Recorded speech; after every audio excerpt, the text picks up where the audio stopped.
time, you can always catch up by checking out the podcast of your favorite shows at your leisure. At KBLA Talk 1580, we've got your black. Follow the leader. Oh my God. Follow the leader. Follow the leader. Follow the leader. She's just a girl and she's on fire. Hotter than a fantasy.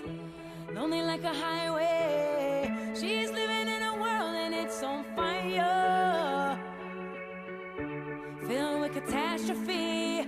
But she knows she can fly away. Oh, she got both feet on the ground. And she's burning it down. Oh, she got her head in the clouds, and she's not backing down. This girl is on fire. This girl is on fire. She's walking on fire. KBLA Talk 1580. And just because we have one of the world's top scholars on doesn't mean you can't call. You're still invited. 800-920-1580. 800-920-1580. So pleased to welcome into the space an official KBLA contributor. He's the author of more than 30 books and 100 scholarly articles. Still makes time for us. He holds the Moores Professorship of History and African American Studies at the University of Houston. Got his PhD from Columbia, his JD from UC Berkeley, and his BA from Princeton. Dr. Gerald Horne, good morning. Thank you for inviting me. Thank you for coming. I know we've talked about this before. You read an average of 7 newspapers cover to cover every single day. Something tells me you might have raised that number given all of the things that are going on right now, particularly in the Middle East, but here domestically as well. Well, certainly, I'm afraid to tell your audience what is obvious, which is that if we're not careful, this small planet could easily tip into World War III. Obviously, I'm speaking of the crisis in historic Palestine, the events beginning October 7th, leading up to the bombing of the hospital just the other day, apparently by the Israeli authorities. And what's remarkable is that Benjamin Netanyahu is in the very difficult position, I'm speaking of the Israeli prime minister, of somehow pulling a rabbit out of the hat and subduing Hamas, the opposition force in Gaza, which he is now bombing. That idea of subduing Hamas is more than a notion. But if he does not, he may wind up in jail on corruption charges, which he was battling before October 7th. And I think that this crisis also reveals the fact that Israel has been a giant with a feet of clay. That is to say, the Israelis are very good at dropping bombs from 30,000 feet. But as revealed and exposed by their apparent hesitancy in terms of invading Gaza, they are casualty averse. It's very difficult to be both a bully and casualty averse. It reminds me of the schoolyard, where the bully really doesn't want to fight. So he says, somebody hold me back. Somebody hold me back. That's Mr. Biden's role now, to go there to try to appeal to that sentiment. But then ultimately the bully says, somebody hold me back. Somebody hold me back. That's the anomalous position that Mr. Netanyahu now faces. Okay, you said a couple things that I want to make sure I fully understand. Well, you said Netanyahu. We know he's facing corruption charges. So many parallels with Donald Trump. But how would obliterating Hamas save him from facing his day in court? Well, you know that before October 7th, he was trying to clip the wings of the Israeli Supreme Court in order to avoid prison. That it brought thousands to the streets. Right now in Israel, indeed, in the Zionist community in the United States as well, there's a lot of anger and fury about October 7th. If Mr. Netanyahu is able to pull the rabbit out of the hat by somehow subduing Hamas, which I don't think he'll be able to do, but let's say that he does, then he will gain plugs. He will gain political support, and that may just save him from prison. Okay, so it's the old war president move where he can, if he's successful, he can have enough political capital to possibly obliterate his own Supreme Court and save his behind. Well, clearly. But I don't think that's really possible. As a matter of fact, I think that the opposite scenario is possible. That is to say, there is a real danger right now that Hezbollah, speaking of the militants in southern Lebanon, who are more sophisticated than Hamas, have more rockets than Hamas, they are waiting, it seems to me, for a more provocative move by the Israelis, which will lead them to start raining down rockets on northern Israel. There is a possibility that the U.S. naval flotilla, now off the coast of Israel, will then intervene. If that takes place, that could lead to the Iranians intervening. There is this idea floated by deposed Speaker Kevin McCarthy that there is a new so-called axis of evil featuring Iran, Russia, and China. And those who are thought to support Iran, speaking of Russia and China, could somehow be dragged into this conflict as a result of that blinkered thinking. That's what I mean about being on the verge of a possible World War III. Yeah. And it's crazy because we were talking about how Ukraine puts us on the verge of a possible World War III last time we spoke, and that situation has not gone away.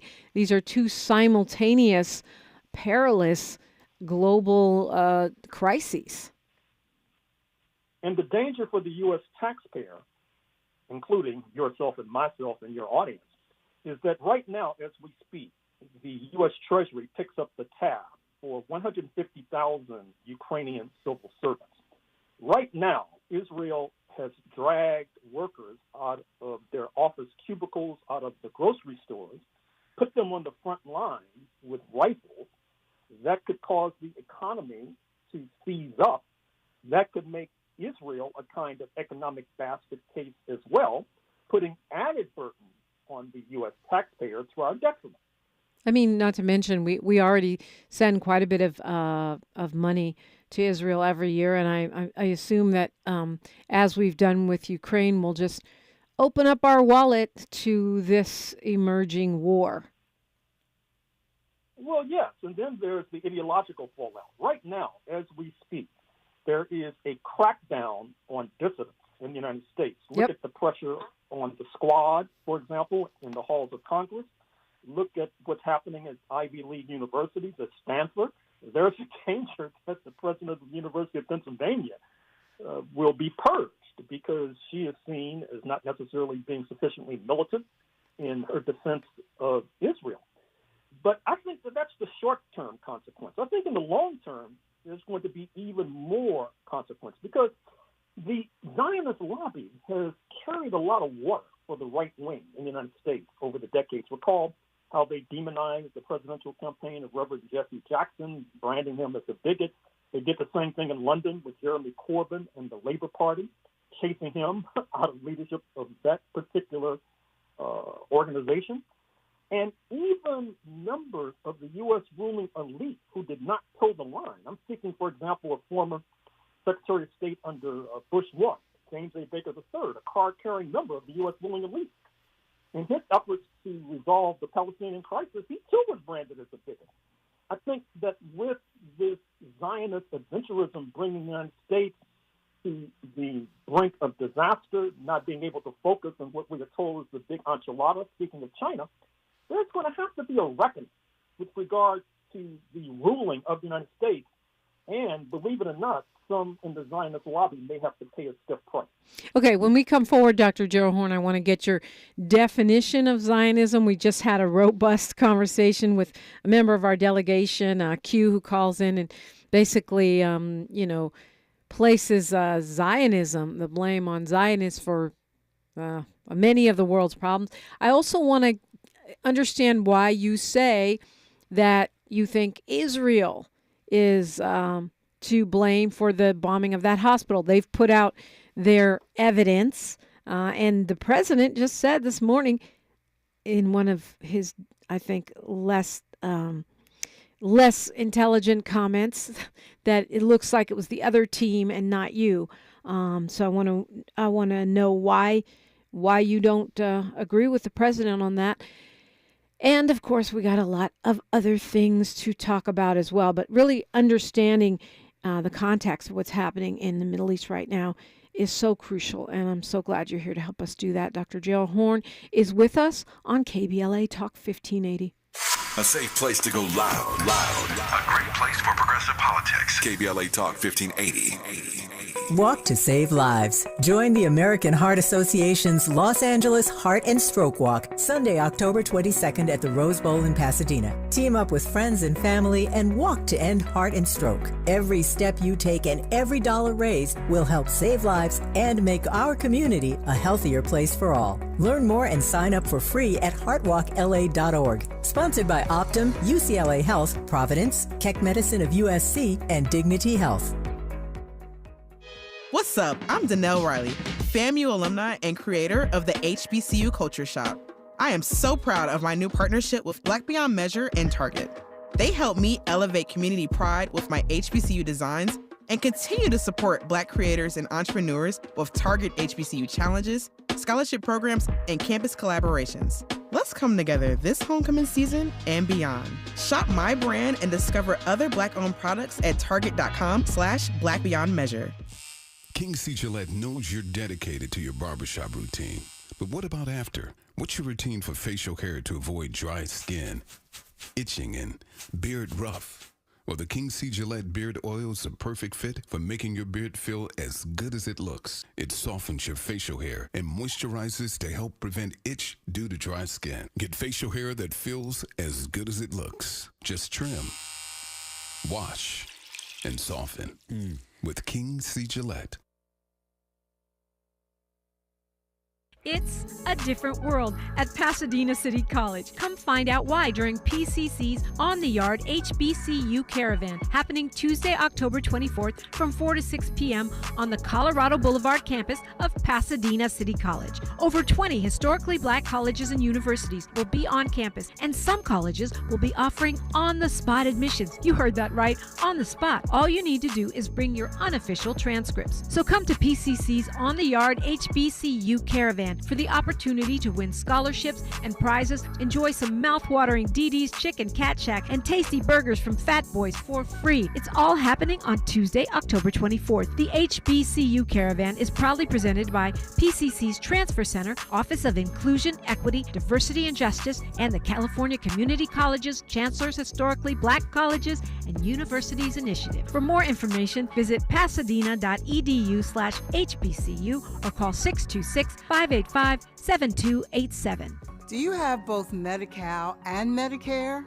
If so, the new LA Care plan called Medicare Plus can help you get the most out of your health plan for $0. LA Care provides personalized service to Angelenos like us. Plus, it gives us access to doctors and specialists across Los Angeles County. For zero cost, we get access to full benefits.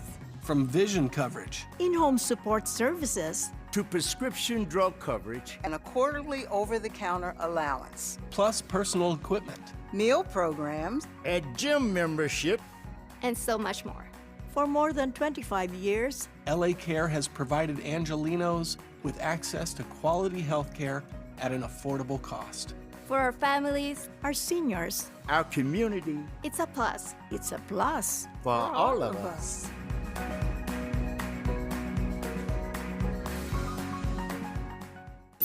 Thanks for waking up with Dominique DiPrima on KBLA Talk 1580.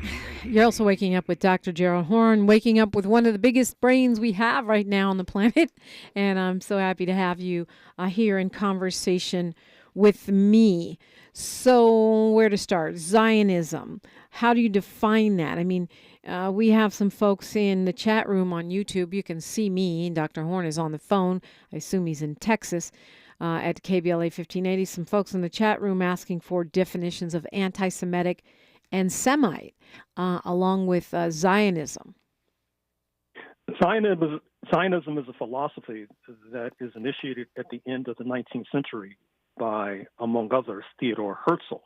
He had come to, that's Herzl, he had come to the conclusion that bigotry and anti-Jewish fervor could not be eradicated. Therefore, there was a necessity for Jewish folk to have their own state You should know, however, that Zionism, which seems to be quite prevalent amongst the Jewish American community in the United States right now, although certainly not unanimous, it took a while for it to gather velocity amongst the Jewish American community. And I think it has something to do with the fact that Mr. Herzl, with all due respect, did not necessarily contemplate the construction of whiteness. That is to say, with the construction of whiteness in the settler states like the United States of America, you had a folding in of those who had been persecuted in Europe, speaking of the Jewish community, into this larger community of whiteness, where many of them have flourished, as we well know. With regard to Semitism, that's one of those sort of linguistic questions. I mean, I'm not really interested in pursuing it that much, but suffice it to say that Semites, which is not necessarily a scientific term, they can include Arabs and Jewish people alike, and that's why some object to the term anti-Semitism applying only to Jewish folk. But as you note a few moments ago, I said anti-Jewish fervor, so that solves that question. What was the next question?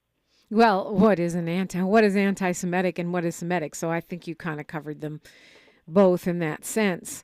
But when we talk about Israel and, coming off of this idea of Zionism, meaning that Jewish people needed their own state to avoid persecution, I think most of us in our minds go to Hitler's Germany in World War II and the fact that the Jewish state in Palestine or in the Middle East was established in 1948. But this actually goes back further than that. This is going all the way back to World War I, right?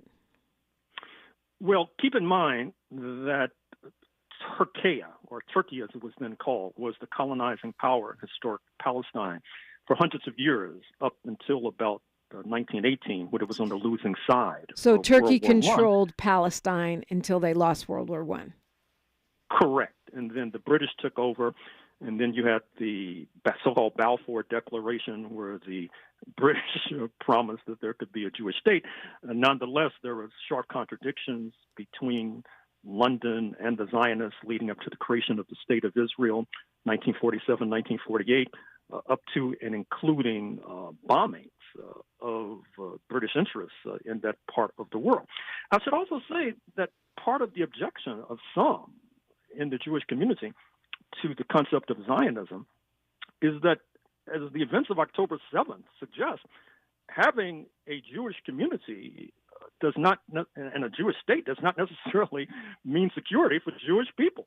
In fact, you could argue the opposite, that by gathering them all in one site, you make them even more vulnerable. And then I think that KBLA audience should be aware of the fact that your native son, speaking of Ralph Bunche, who attended UCLA, there's a building on campus named after him. He grew up in the City of Angels. He was pivotal to this entire plot. Recall that he had formerly been a left-wing professor at Howard University, then ascended to the United Nations after it was founded in 1945.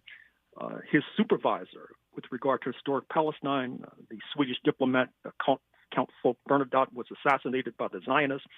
Perhaps they had reason to believe that Mr. Bunche could be more pliable and compliant.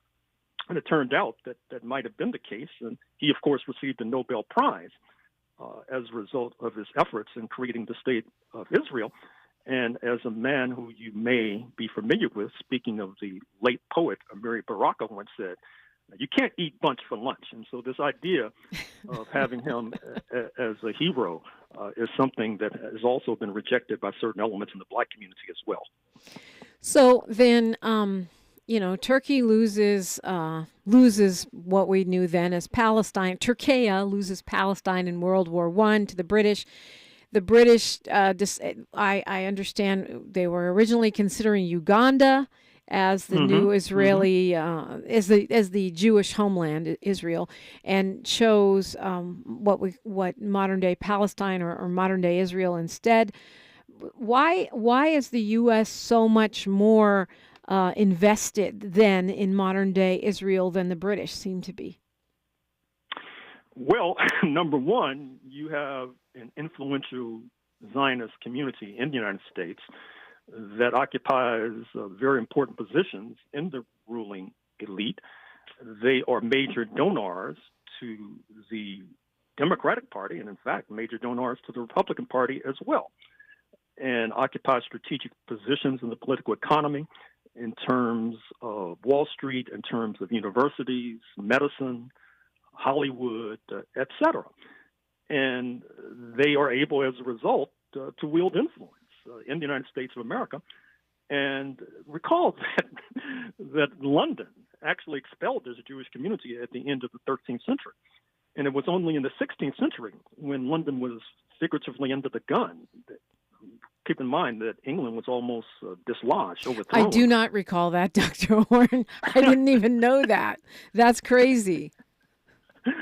Well, London made the historic compromise because it was under the gun by the Spanish Catholics. London, of course, was Protestant at the end of the 16th century and began to welcome the Jewish diaspora. And that led to the influence of the Jewish diaspora in the Anglosphere, where they continue to wield influence, particularly in the United States of America. Okay, so Bill Maher, the talk show host, has a TikTok video. It's also on Instagram right now, where he talks about the land acknowledgments that we do here, where we recognize Indigenous First Nations, shepherds of the land, whatever land we're standing on. It's become very traditional throughout North America. And Bill Maher's point is that Jewish people have the right to a land acknowledgement of Palestine, of that whole area. He says that their claim to the land goes back much further than the Palestinians or anyone in that region. And so, if anything, we should be doing a land acknowledgement for Israelis when dealing with that region. What's your response to that, Dr. Gerald Horn? I don't think that's a historically viable concept. Certainly, you've had Jewish people in that part of the world for millennia, but that's like saying because there's evidence that the Vikings crossed the Atlantic 1,000 years ago, that we should do an land acknowledgement for the Vikings, as opposed to acceding to the point that it's the Cherokee, the Choctaw, the Chickasaw et al., whose land we're now sitting on. And so... So you're saying that Jewish presence was not necessarily indigenous. And I think that Maher's point is that he's saying that Jewish people, Israel's people, are the indigenous people of that region. I wasn't really 100% sure because I don't, I'm not as smart as you, Dr. Horn, whether he was citing biblical claims or whether he was making historical claims. Since he's so anti-religious, I was kind of confused. Well, traditionally, that's a biblical claim. And historians, at least valid historians, oftentimes do not necessarily accept holy books as being historical. Right, they're not historical. That's a faith. That's something you believe in. Black people do that too. We think the Bible is a history book. It's a religious text. It's not a historical document. I mean, it's historical, but it's not a history book. It is not a history book indeed. But to repeat, there is a basis for suggesting that there has been a Jewish population in that part of the world stretching back millennia. That does not necessarily mean that today, in 2024, that Israeli expansionism and settler colonialism is justified, that they have the right to expel Palestinians from northern Gaza, which is what's happening today, and supposedly depositing them in the Sinai Desert, which is one of the harebrained schemes I've heard in the last few days. It seems to me that's an argument that is seeking to rationalize a particular political project in 2024 based upon specious historical claims. And wow! And when we started out, we only got a couple minutes here before news, traffic, and sports, but we can continue on the other side. You said that in your view, it seems that Israel bombed the hospital on the Gaza Strip. That is such a source of controversy right now and protest. Israel released their evidence as to why they didn't do it. Why are you not believing that? Well, I listened very carefully to the press conference given by the Arab ambassador to the United Nations yesterday. They made reference to certain social media posts that Israel had posted right after the bombing that they quickly deleted. I saw that too, yeah. And then Israel has a long history of doing dirty deeds and then blaming others. For example, the killing of a Palestinian U.S. journalist on that territory about a year or so ago. And in any case, there's questions as to whether or not the accused party, the so-called Islamic Jihad, have the explosive capability to do the damage that this particular detonation did. And in any event, just yesterday, Israel bombed a school. They didn't deny that. They're denying the hospital because there were so many casualties. It's led to demonstrations right now as we speak at the U.S. Embassy in Beirut, the U.S. Embassy in Kuala Lumpur, Malaysia.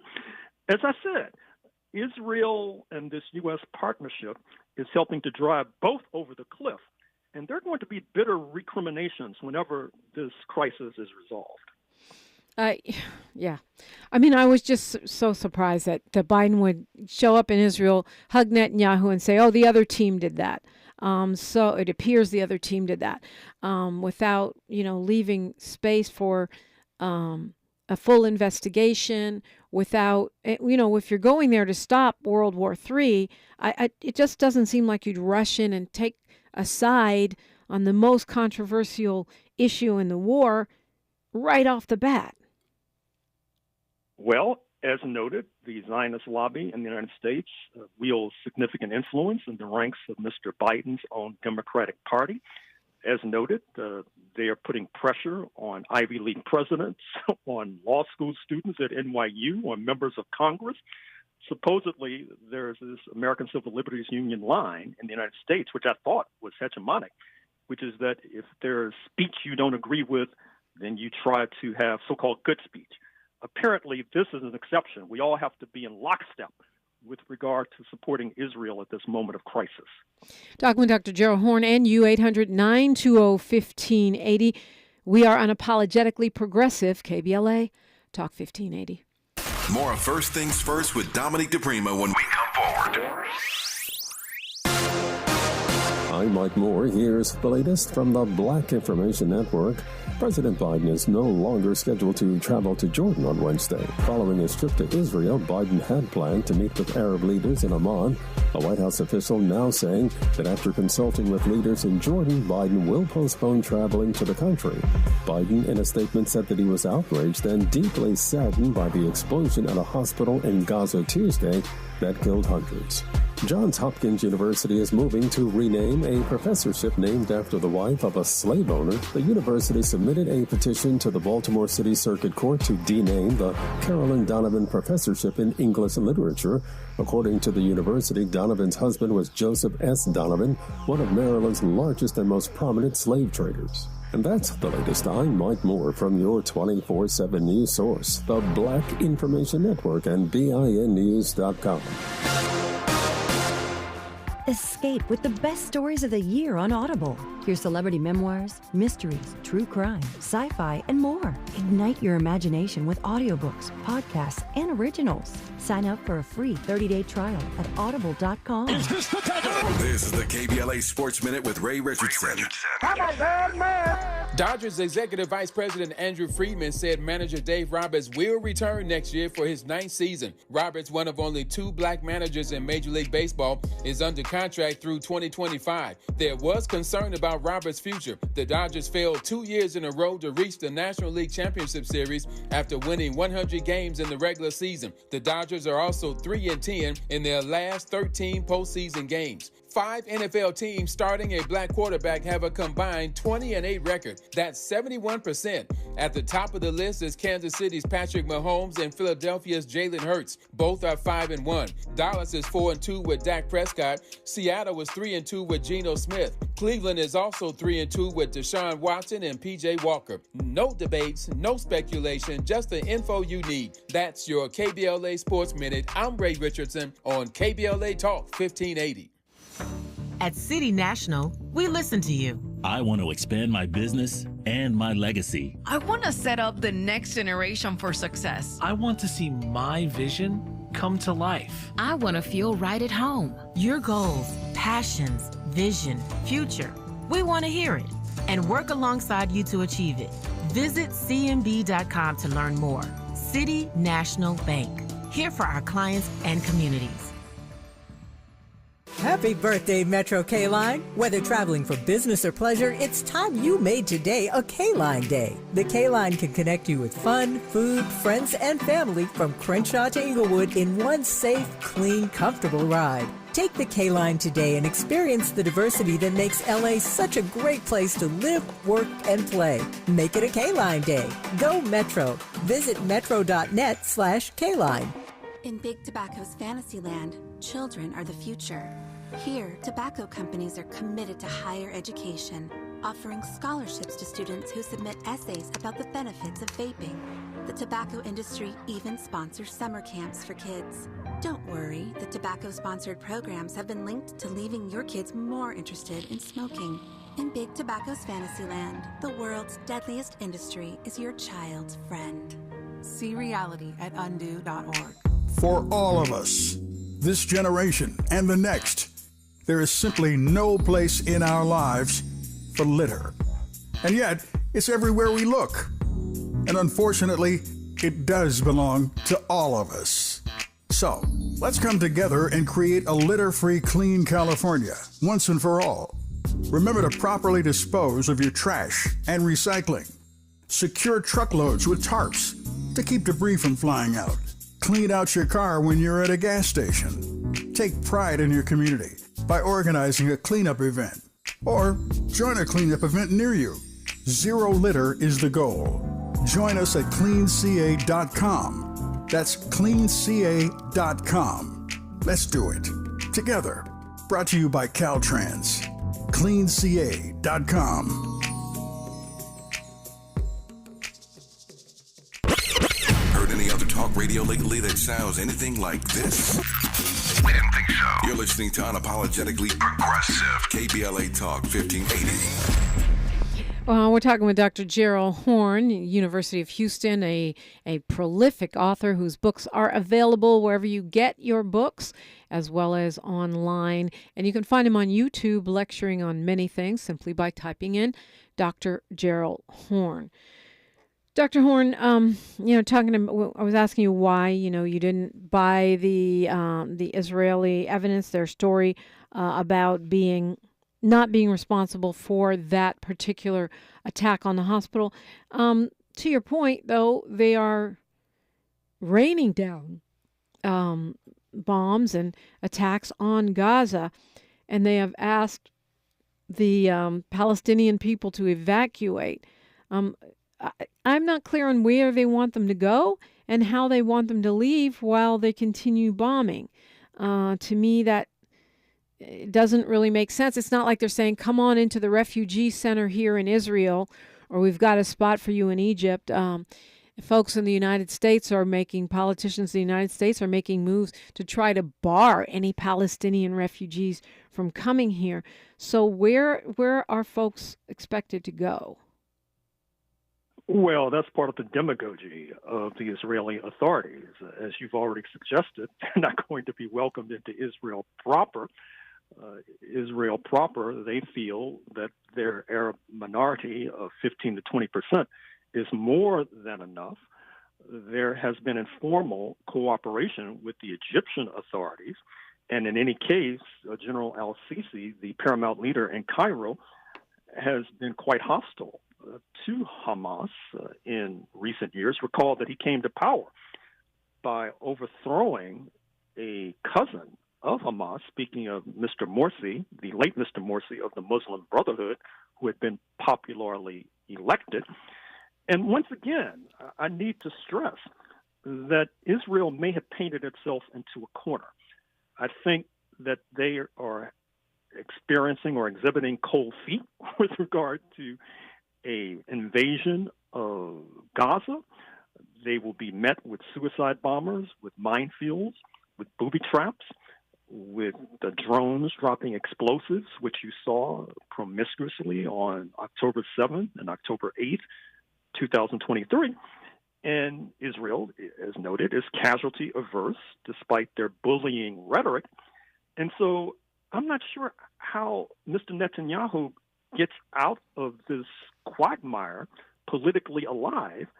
And once again, there is a distinct possibility that the Israeli economy itself will seize up as a result of this crisis, which once again helps to call into question the premises and predicates of Zionism in the first place, which is that it's necessary for the survival of Jewish people to have their own state.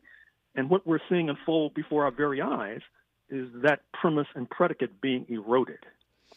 I mean, one could say, look, they won the wars, plural.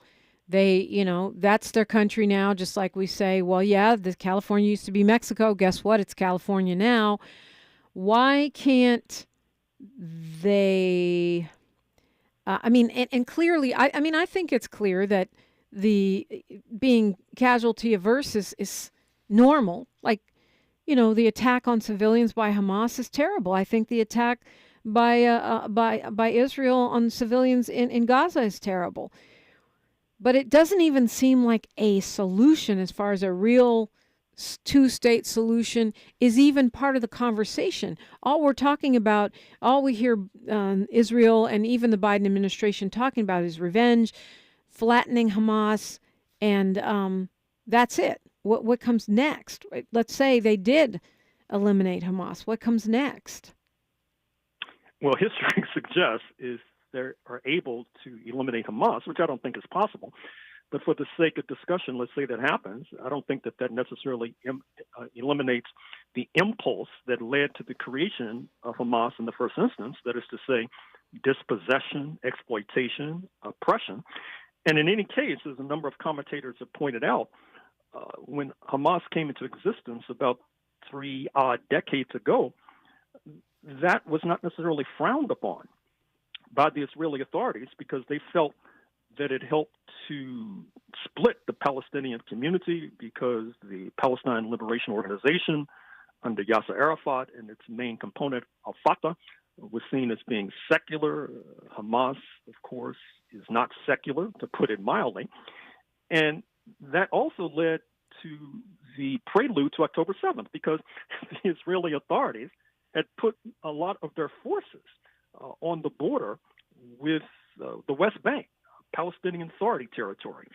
And they thought that Hamas was satisfied with just administering the Gaza Strip. But what was happening is that Hamas was obviously planning for this event of October 7th. We're not communicating, apparently, through apps, through cell phones, et cetera, therefore not being taped. And in any case, there's evidence to suggest that the Egyptian authorities had warned the Israelis about something that was about to blow up. But the Israeli authorities had basically swallowed their own propaganda, their own rhetoric. And in any case, they were focused on the West Bank, on the settlements, grabbing more territory on the West Bank and putting more pressure on the West Bank so that the settlers could move in. Of course, they evacuated Gaza some years ago, and therefore settlements are not necessarily the priority there. I don't even think that if by some stroke of luck they're able to weaken or eliminate Hamas, that there will ever be settlements in the Gaza Strip. So once again, Israel has maneuvered not only itself, but its U.S. partner into a quagmire.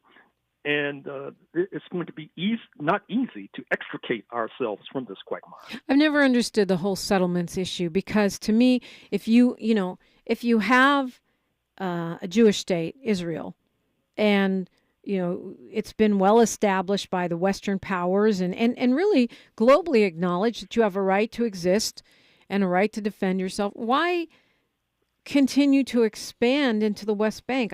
You have a whole country. I don't understand why those extremists, which a lot of the settlers are pushing into Arab territory. Well, keep in mind that a good deal of what is now southern Israel, was formerly thickly populated by Palestinians and Palestinian Muslims and Christians. But in the wake of the creation of Israel in 1947, 1948, tens of thousands, hundreds of thousands were forced to leave. That's why so many Palestinians today are reluctant to leave Gaza, despite being bombed, because they think that they'll never be able to return. And in any case, I think that Israel has committed the flagrant error that oppressors and settler colonialists often perpetrate and commit, which is overestimating their own strength and underestimating the strength of their adversaries. And in any case, keep in mind that Israel's population has grown significantly. Recall that during the era of the Soviet Union, there was this campaign led by your own Zev Yaroslavsky of Los Angeles, for example, to, quote, liberate, unquote, the Soviet Jewry. The Soviet Union was portrayed as an era, so to speak, of fascism and Nazi Germany. And as a result of the 9 million folk in Israel proper today, about 1.5 million can trace their roots back to Russia and the former Soviet republics. Although many of them, like so many from the United States, who have roots in the United States, are now fleeing. And that leads us to these unfortunate comments by Governor DeSantis of Florida and former President Trump saying the United States should not admit refugees from Gaza because, as Governor DeSantis said, they're all anti-Jewish bigots. I mean, and they've basically, I was it Lindsey Graham I saw saying just kill them all, basically, just level the whole place. Morris has got a question. Morris from Inglewood, good morning. Hey, good morning, and good morning to you. Good morning to everybody, actually. You know, I've been listening to the commercial outlets regarding the situation with Israel, and nobody ever makes reference to the Balfour Doctrine. Nobody ever talks about El Nakba. I'm talking about MSNBC, CNN, and Fox propaganda. And I'm just wondering, is that intentional or if not? And also, are we going to put boots on the ground? Are we going to see American soldiers, boots on the ground in Israel? And how come there's not one African country that is supporting the Israelis? And is it true? I got a lot out here. That's like 72 questions. You got two more because we're toward the end of the show here. I got one. Is it true that the Jewish population represents 2% of our population, but they represent 25% of our wealth? And thank you, Dr. Horn. Well, I'm not sure if those latter figures are accurate, but it would not surprise me if they were, because, as I said, Theodor Herzl, the founder of Zionism, did not necessarily contemplate the Jewish community in these settler regimes like the United States being folded into an overarching white community and therefore being able to do quite well. It's also striking that MSNBC, a so-called liberal outlet, has been accused in the publication The Nation out of Manhattan of suspending or somehow not allowing more airtime to their Muslim American commentators, including Ali Velshi and others who have quite a bit of experience in that part of the world. That speaks to the kind of Islamophobia that, of course, led to the... I mean, MSNBC has been completely terrible. Horrible. I've been watching it. I mean, they'll put up an IDF guy and an ADL guy, no Palestinian, no Middle Eastern, not even a progressive Jewish person, and that's it. And then, like, Stephanie Ruhle will sit back with her fingers crossed and just let them say their propaganda without even asking a question. It is embarrassing. We're talking with Dr. Gerald Horne. Maybe he can answer your 47 questions, Morris, when we come forward on KBLA Talk 1580. She's reclaiming her time on KBLA Talk 1580. More First Things First with Dominique DiPrima when we come forward. KBLA Talk 1580. We've got a lot to talk about. Maisha Cairo here with a quick recap from my time at JP Morgan Chase's Advancing Black Wealth Tour. There were speakers Ian Dunlap, Damon John, Lynn Richardson, MC Light, Don Kennedy, to name a few. Take a listen to what Justin Grant, Community Development Lead at Chase's Advancing Black Pathway, let's see what he had to say. So I'm Justin Grant. I lead community development and national partnerships for JP Morgan Chase's Advancing Black Pathway strategy. And so we're focused on strengthening the economic foundation of black communities, and we're making targeted investments in programs programs like the Advancing Black Wealth Tour to help us get our tools and resources out to the community to drive sustained impact over time. So when it comes to Black and brown people, it sounds like Chase is making it their personal responsibility not only to facilitate these events, but to educate and provide resources. So, Mr. Grant, I have to ask, what does wealth building look like for the individual? It's home ownership. It's having that freedom to be able to start your own business and create jobs in your community. And it's having that long-term plan towards retirement, having that vision for what you want your life to be, and you have the resources to actually live it. I'm Aisha Cairo. Thanks for sticking around. That was my recap from Chase's Advancing Black Wealth Tour. First stop was here in LA, and they're taking it national. The Green Foundation, key health influencer, empowering our Black communities through action. The Green Foundation advocates for affordable health care, accessibility, and knows the importance of culturally relatable health care. Regardless of income, we believe it is a right for optimum health. The Green Foundation has been at the forefront for 25 years, dedicated solely to promoting prevention through early detection, annual screenings, and nutrition. We know you because we are you. Our hand-holding approach supports you and your family to receive your right to be treated fairly and receiving quality healthcare services. We want you and your family to know COVID-19 was devastating to our families and to our wallet. We can build back better by understanding prevention, wearing your mask, washing your hands, social distancing, and understanding the impact of long COVID. Get the care you deserve. Take advantage of your privileges. Contact us, info@thegreenfoundation.net. info@thegreenfoundation.net. This is KBLA Talk 1580, where hate loses and love wins. Okay, I guess I didn't get to all my questions. I guess we're going to stick to this topic today. Is certainly a lot to unpack. Morris was talking about the mainstream media and their failure to mention the Gulf War, Al-Nakba. We don't really hear much about, 1948 or even 1967, the 6 Days War and the new borders that came into be in that period. What do you think that's about?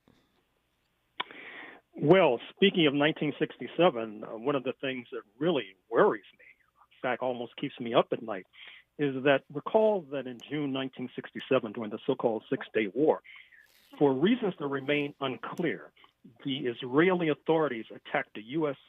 ship, the Liberty, in broad daylight, killing a number of U.S. soldiers. What concerns me now is that with this flotilla from the United States off the coast of Israel, there could be some sort of false flag operation leading to the death of U.S. soldiers, which would then give an excuse for the United States to intervene militarily. And I have to say I'm very pleased with our discussion this morning because as one who tries to follow Black public opinion, I think I've been following too closely the remarks of Mayor Eric Adams of New York City, former New York Knicks basketballer Amari Stoudemire, boxer Floyd Mayweather, who sent a plane load of supplies to the Israeli authorities. I had gotten the impression, perhaps unwarranted impression, that there was all of the support for Israel. And so I'm very pleased to see the tenor and hear the tenor of this conversation. Well, yeah, I mean, and if you look at so many of our Black, organizations, progressive and militant organizations have been very, adamantly in solidarity with Palestinians, which doesn't surprise me given how many Palestinians we saw marching in 2020 with the Black Lives Matter movement and the fact that many of the organizations around the movement for Black Lives made statements in support of Palestinians going back as far as 2016.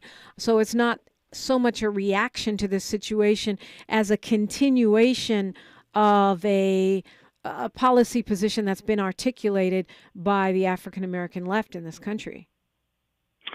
And certainly, speaking of the latter, we have to realize that there is an ongoing crisis of these settler projects, not only in historic Palestine, but also in the United States, also in Australia, where you know that just a day or two ago, a referendum that would have enhanced indigenous rights was voted down soundly. So terrible. New Zealand. Just terrible.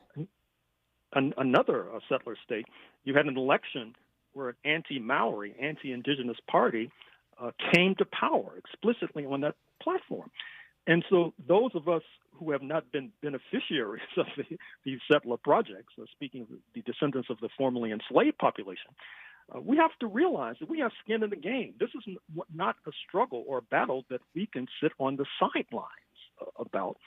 It's a struggle and a battle that we must be engaged with, which is why I'm so happy not only to hear this conversation, but my email inbox is being flooded with petitions for signatures for that black woman law student at NYU who was deprived of a position because of her standing tall alongside Palestinians. I mean, the Harvard, they had a truck with a billboard displaying the names and photos of students that signed a letter in solidarity with Palestine. It's driving around the campus saying this is the Harvard's top anti-Semites and doxing them. This, to me, it's like Game of Thrones. Shame, shame, shame. I mean, how is that America? How is what we claim America is free thought, divergent opinions, an informed electorate?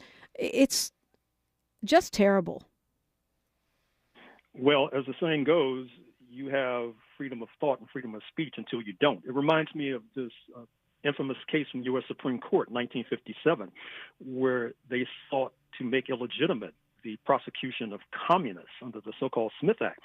And the holding basically was that there should be no more prosecutions, but if these left-wingers seem to be gaining influence, then all bets were off, and that there could be a crackdown.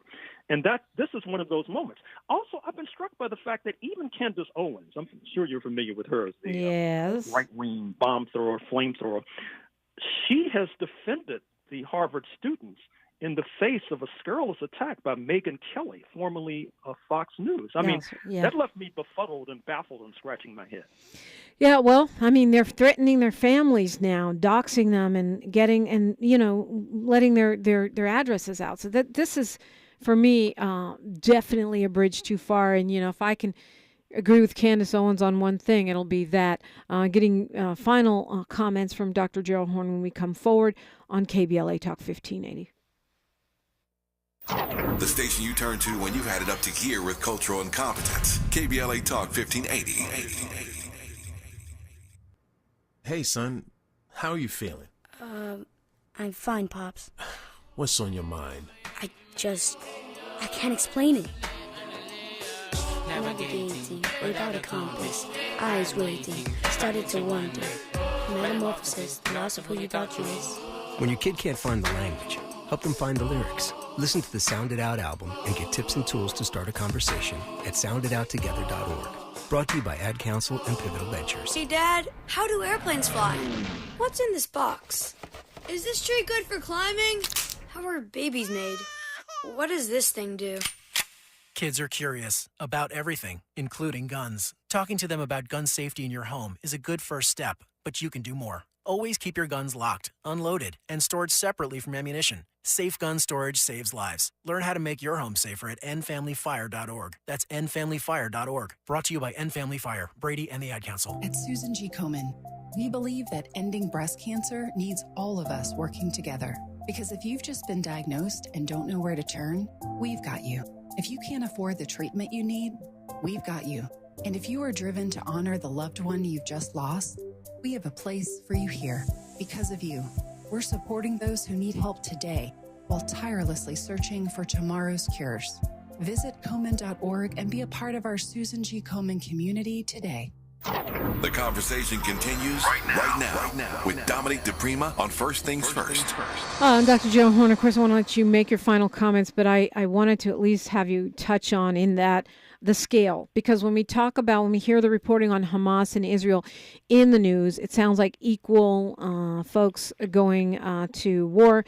Israel, however, is one of the top military forces in the world. I often wonder why Hamas and other folks are sending rockets into Israel when Israel has this Iron Dome that will deflect most of them. So I just wanted you to talk about tiny bit about the scale of these two opponents. Well, there are about 2.5 million people in Gaza. There, as noted, are about 9 million people in Israel proper. before October 7th, Israel was said to have one of the top 5 militaries on planet Earth. But I think that was an inflated notion in light of their poor performance on October 7th and thereafter. I think not only did they rely too heavily upon placing their forces on the West Bank or near the West Bank and ignored Gaza to a degree, but also there was over-reliance upon technology, upon the so-called Iron Dome, and the so-called electronic fence, electronic wall that they had built separating them from Gaza. And in terms of the good news that comes out of this tragedy, it may be that it's difficult to imagine Benjamin Netanyahu surviving politically. I think politically he's a dead man walking. Mm. And, I call him Israel's Donald Trump. Certainly there's plenty of people in Israel that don't agree with him, but he may be even more extreme than the 45th president, right? Oh, indeed. And in fact, his task is much steeper than Mr. Trump. Mr. Trump has to win an election in order to avoid prison. And that's not a slam dunk that he will avoid prison in any case. Mr. Netanyahu basically has to win a war. And that's more than a notion for reasons already articulated. Hmm. Dr. Joe Horn, thank you for lending us your knowledge and your thoughts this morning. Remind us where to find your books and what we should be looking for. Oh, they're in better bookstores everywhere. As you know, I just dropped 2 books in the past weeks, Acknowledging Radical Histories, Conversations with Gerald Horn, I Dare Say, a Gerald Horn Reader. And my next book that'll come out next year will be on Southern California, so stay tuned. Indeed, we will. Dr. Gerald Horn, thank you. Tavis Smiley is up next. You know that. He's got a great lineup on deck for you. I'm Dominique DiPrima. I appreciate you being here with me today and every day. With us tomorrow, we'll go do a deep dive in the morning on the taste of soul. So join us for that. And, of course, your phone calls. History is now, and we are making it together. Until tomorrow, stay informed, be well, one love. KBLA 1580 Santa Monica. I'm Mike Moore. Here's the latest from the Black Information Network. President Biden is no longer scheduled to travel to Jordan on Wednesday. Following his trip to Israel, Biden had planned to meet with Arab leaders in Amman. A White House official now saying that after consulting with leaders in Jordan, Biden will postpone traveling to the country. Biden, in a statement, said that he was outraged and